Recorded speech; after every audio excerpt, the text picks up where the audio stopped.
আসসালামু আলাইকুম ওয়া রাহমাতুল্লাহ। প্রিয় বন্ধুরা, সকলকে আবারও স্বাগত জানাচ্ছি আপনাদের প্রিয় চ্যানেল বিআর মাসুদ ব্লগের আরও একটা নতুন ভিডিওতে। তো বন্ধুরা, আজকের এই ভিডিওতে আরও একটা নতুন আপডেট জানিয়ে দেব, যে আপডেটটা গতকালকে এসেছে। এবং সেই সাথে একটা কথা বলতেই হয়, এই মুহূর্তে ভারতীয় হাই কমিশনের পক্ষ থেকে আইভ্যাকের মাধ্যমে বাংলাদেশিদেরকে প্রচুর প্রচুর ভিসার স্লট দিচ্ছে, যেটা আমরা কল্পনা করতে পারিনি। এবং সত্যি কথা বলতে কি, এত যে উপচে পড়া ভিড় আইভ্যাকগুলোতে, যেটা দেখলে আসলে বোঝা যায় যে ভারত এবং বাংলাদেশ সম্পর্কের হারমোনিটা কোথায়। তবে একটা কথা বলতেই হয়, আপনি মানেন চাইতে না মানেন, এই যে দীর্ঘ অপেক্ষা বাংলাদেশিদের, দীর্ঘ প্রায় 2 বছর পরে ভিসার জটটা খুলেছে, এর জন্য যে ব্যক্তিটিকে সর্বপ্রথম থ্যাঙ্কস দিতে হয়, তিনি আর কেউ নন, তিনি হচ্ছেন বাংলাদেশের নবনিযুক্ত ভারতীয় high commissioner Dinesh Trivedi sir. আসলেই মানুষটাকে অন্তর থেকে ধন্যবাদ দিতেই হয়। এবং সত্যি স্যার, স্যালুট আপনাকে। মূল কথা শুরু করবার আগে আসুন দেখে নিই আমার গতকালকের একটা আপডেটমূলক ভিডিওতে কে কে কমেন্টস করেছে এবং সেরা কমেন্টসটি কার। গতকালকের ভিডিও ছিল ভারতীয় ট্যুরিস্ট ভিসা সংক্রান্ত স্লটের 2টি গুরুত্বপূর্ণ পরিবর্তন নিয়ে। অনেকগুলো কমেন্টস এসেছে, তার মধ্যে কয়েকটা কমেন্টস আপনাদেরকে দেখাই। ভাই জাহাঙ্গীর আলম, তিনি লিখেছেন স্লট বাণিজ্য বন্ধ হোক। হ্যাঁ, অবশ্যই সাপোর্ট করি আপনার কথাটাকে। এছাড়াও বোন জেরিনা আক্তার, তিনি মোট 3টি কমেন্টস করেছেন। তার মধ্যে একটি হচ্ছে সেরা কমেন্টস, আপনার ভিডিওগুলো রেগুলার দেখি, সব সময় আপনি রিয়েল ইনফরমেশন দেন, থ্যাংক ইউ। আরেক ভাই লিখেছেন, ভাই এখন কি নিজে নিজে স্লট নিতে পারবো? হ্যাঁ, অবশ্যই পারবেন। বোন জেরিনা নাম জেরিনা আক্তার আরেকটা প্রশ্ন করেছেন যে আপনি কি কোনো ভিসা অ্যাপ্লিকেশান সেন্টারে কাজ করেন কিনা? না, আমি এটা করি না।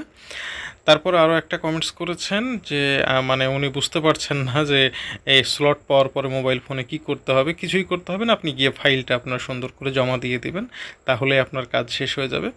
তো ভাই, আপনারাও যদি আমার পরবর্তী ভিডিওতে আপনাদের কমেন্টসগুলো দেখতে চান, তাহলে অবশ্যই কমেন্টস করে লিখে দিবেন আপনারা কোথা থেকে দেখছেন, কোন জেলা থেকে দেখছেন। ইনশাল্লাহ পরবর্তী ভিডিওতে আপনাদের কমেন্টসগুলো দেখানো হবে। সর্বশেষ যে কমেন্টসটা দেখাবো সেটা এক ভাই, তার নাম এমডি ফাইসাল হোসেন, তিনি লিখেছেন, ভাই ভারতের ট্যুরিস্ট ভিসা নিয়ে বাই রোডে কি নেপাল ভ্রমণ করা যাবে কি না, কাইন্ডলি জানাবেন। আসলে এই মুহূর্তে এই সুযোগটা আপনি পাবেন না, আর এই ধরনের রিস্ক নেওয়ারও দরকার নেই। তবে যেহেতু ভিসা ওপেন হয়েছে, আশা করছি আমরা খুব শীঘ্রই হয়তো ট্রানজিট ভিসাও চালু হয়ে যাবে। আর ট্রানজিট ভিসা যদি চালু না হয়, এই ধরনের রিস্ক নিতে যাবেন না। আপাতত এই ধরনের চিন্তা থেকে বের হয়ে থাকেন। আমরা চাচ্ছি আগে ট্যুরিস্ট ভিসাটা অ্যাভেলেবেল হোক, মেডিকেল ভিসাটা প্রত্যেকটা আইভ্যাক সেন্টার থেকে চালু হোক, তাহলেই মোটামুটি স্বাভাবিকতা ফিরে আসবে বলে আমরা মনে করছি।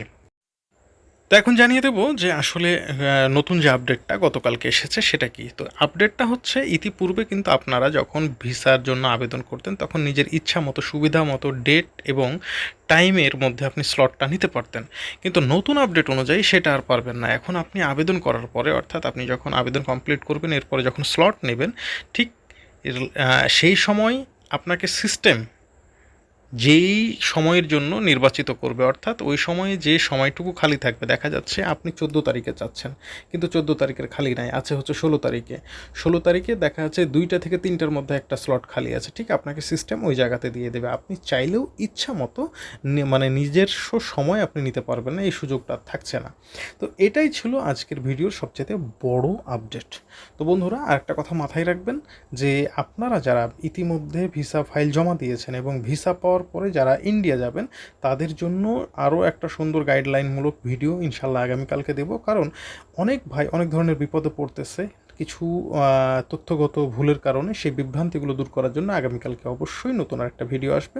এবং অবশ্যই আপনারা কমেন্টস করে জানিয়ে দেন কে কোথা থেকে দেখছেন। ইনশাল্লাহ পরবর্তী ভিডিওতে আপনাদের কমেন্টসগুলো দেখানো হবে। সকলে ভালো থাকবেন। আসসালামু আলাইকুম।